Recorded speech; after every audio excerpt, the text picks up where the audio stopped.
Hello and welcome to the Daily Bible Podcast. Thank you so much for joining me. My name is William Hemsworth. Thank you again for joining me on this journey through the New Testament. We are in the middle of the Gospel. We're in the middle of chapter 5 in the Gospel of Matthew. And yesterday we read about Jesus calling his disciples the salt of the earth. And today we're going to read another passage that a lot of us are familiar with, where he calls his disciples the light of the world. So let's go ahead and read that. Today we're going to be reading Matthew chapter 5, verses 14 and 15. It says, "You are the light of the world. A city built on a hill cannot be hid. No one, after lighting a lamp, puts it under the bushel basket, but on the lampstand, and it gives light to all in the house." So you are the light of the world. I don't think it's a coincidence that Jesus says this. One of the terms for Jesus is light of the world.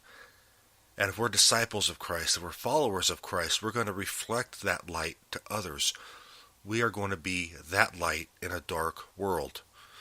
In a world that sees no hope.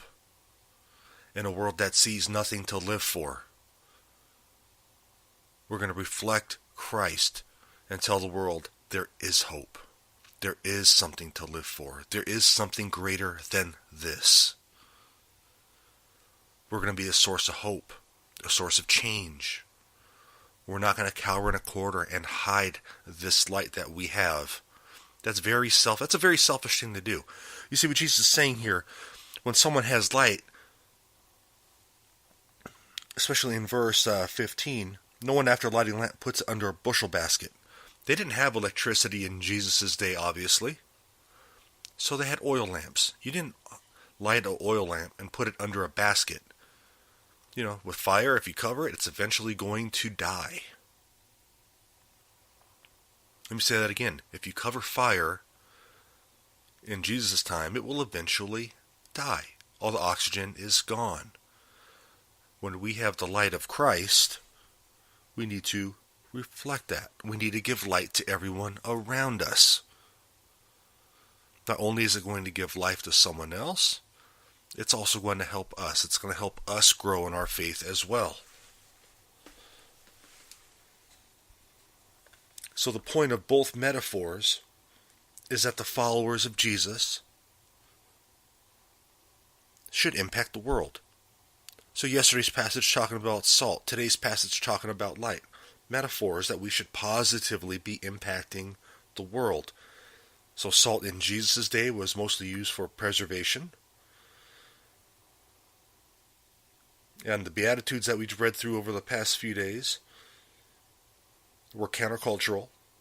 And the salt and light sayings that Jesus is saying reminds us not to isolate ourselves from other people, but to model discipleship. To model discipleship in the midst of a fallen world. So I think sometimes we get this tendency that, we just don't want to deal with. We don't want to deal with things that the world is doing. Now, I need to be careful here. I'm not saying to go out and do what the world does. As Scripture says later on in the New Testament, we'll eventually get there. It says to be in the world, but not of the world.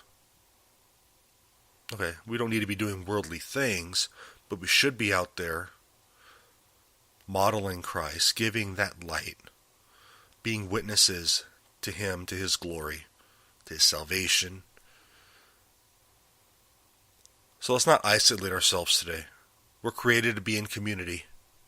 Let's be that light to others. Let's not put our light under a basket. Let's go show it. Thank you for joining me on this episode of the Daily Bible Podcast. I am humble and honored that you join me every day through this journey through Scripture. And if you enjoy the show, as I ask every day, please go on iTunes, rate it, share it. Thank you very much. God bless you guys.